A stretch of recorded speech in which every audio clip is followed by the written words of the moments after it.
శ్రీ గురుభ్యో నమః.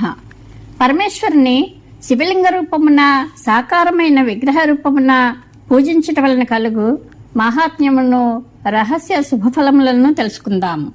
సూతుడు పలికెను, సౌనక, శ్రవణ కీర్తన మననములను 3 సాధనములను చేయుటకు సమర్థుడు కానివాడు శివలింగమును శివాకారమును స్థాపించి పూజించవలను. అట్టివాడు సంసార సాగరమును తరింపగలడు. వంచన కపటము లేకుండా శక్తి కొలది ధనరాశిని సంపాదించి శివలింగమునకు గాని శివమూర్తి సేవకు గాని సమర్పించవలను. వాటిని నిరంతరము పూజింపవలను.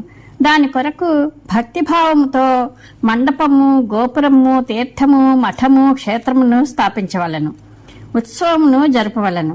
వస్త్రము, గంధము, పుష్పములు, ధూపదీపములను సమర్పించవలను. శాకాదులను, వ్యంజనములతో కూడిన రకరకములైన భక్ష్యభోజ్యములను, అన్నమును నైవేద్యముగా సమర్పింపవలను. ఛత్రము, ధ్వజము, వ్యజనము, చామరము, మిగతా అలంకరణములతో కూడి రాజోపచారముల వల్లే వస్తువులన్నింటినీ శివలింగమునకు లేక శివాకారమునకు సమర్పింపవలను. ప్రదక్షిణ నమస్కారములు చేసి శక్తి కొలది జపము చేయవలను. ఆవాహనము మొదలుకొని విసర్జనము వరకు సకల కార్యములను ప్రతిదినము భక్తిభావముతో సంపన్నం చేయవలను. ఈ విధముగా శివలింగమును లేక శివుని ఆకారమును స్థాపించి భగవంతుడగు శంకరుని పూజింపవలను. శ్రవణాది సాధనముల అనుష్ఠానము చేయలేని మానవుడు కూడా ఇట్లు పూజించినచో భగవంతుడగు పరమశివుడు అతనికి ప్రసన్నుడై సిద్ధిని ప్రసాదించును. పూర్వము చాలా మంది మహాత్ములు లింగమును మరియు శివుని మూర్తిని పూజించటం వలననే భవబంధముల నుండి ముక్తులైరి అని చెప్పాను. మూర్తి అందే సర్వత్ర దేవతల పూజ జరుగును. కాని భగవంతుడగు శివ పూజ అన్ని చోట్ల మూర్తి అందును లింగమందును కూడా ఎందుకు చేయబడును అని మహర్షులు ప్రశ్నించిరి. సూత మహర్షి పలికెను, మునీశ్వరులారా, మీ ఈ ప్రశ్న మిక్కిలి పవిత్రమైనది, అద్భుతమైనది. ఈ విషయమునందు మహాదేవుడే చెప్పుటకు సమర్థుడగును. ఇతరులెవరూ ఎప్పుడూ కూడా ఎక్కడా కూడా ఈ విషయంను ప్రస్తావించలేదు.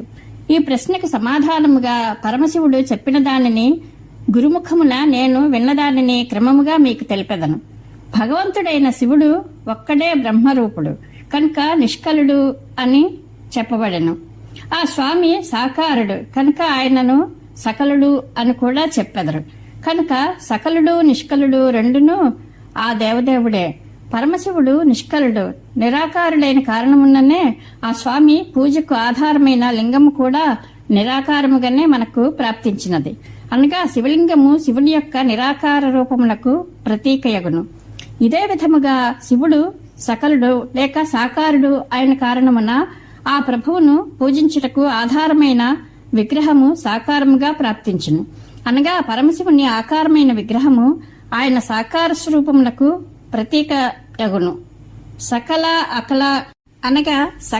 అనగా సమస్త అంగ ఆకారముతో కూడిన సాకారుడు, మరియు అకల అనగా అంగ ఆకారము పూర్తిగా లేని నిరాకారుడు రూపములు కలిగిన వాడు కనుకనే ఆ స్వామి బ్రహ్మశబ్దం చే తెలియబడు పరమాత్మ. ప్రజలందరూ లింగమును అనగా నిరాకారమును, మూర్తిని అనగా సాకారమును రెండింటి యందును ఎల్లవేళలా భగవంతుడగు పరమశివుని పూజించెదరు. పరమశివునితో వేరైన దేవతలున్నారు. వారు సాక్షాత్తు బ్రహ్మలు కారు కనుక వారి కొరకు నిరాకార లింగములు ఉపలబ్ధములు కావు. పూర్వము బుద్ధిమంతుడు బ్రహ్మపుత్రుడును అగు సనత్కుమార మహాముని ఇదే ప్రశ్నను మందరాచలమునందు నందికేశ్వరుని అడిగాను.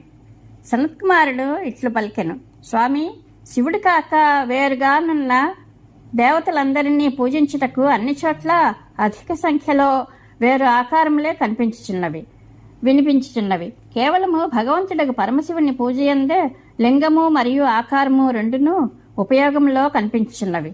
కళ్యాణప్రదుడవగు నందికేశ్వర, ఈ విషయమునందు తత్వమును నాకు బాగుగా బోధపడినట్లు తెలుపుము.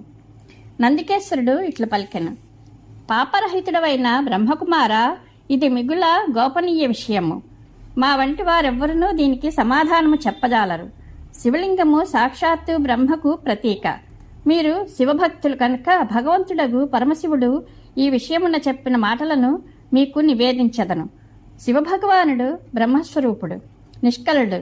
ఆ స్వామి పూజ కొరకే నిష్కలలింగము ఉపయోగపడును. సకల వేదములు కూడా దీనిని వక్కాణించును అని నందీశ్వరుడు చెప్పెను. సనత్కుమారుడు తెలిపెను.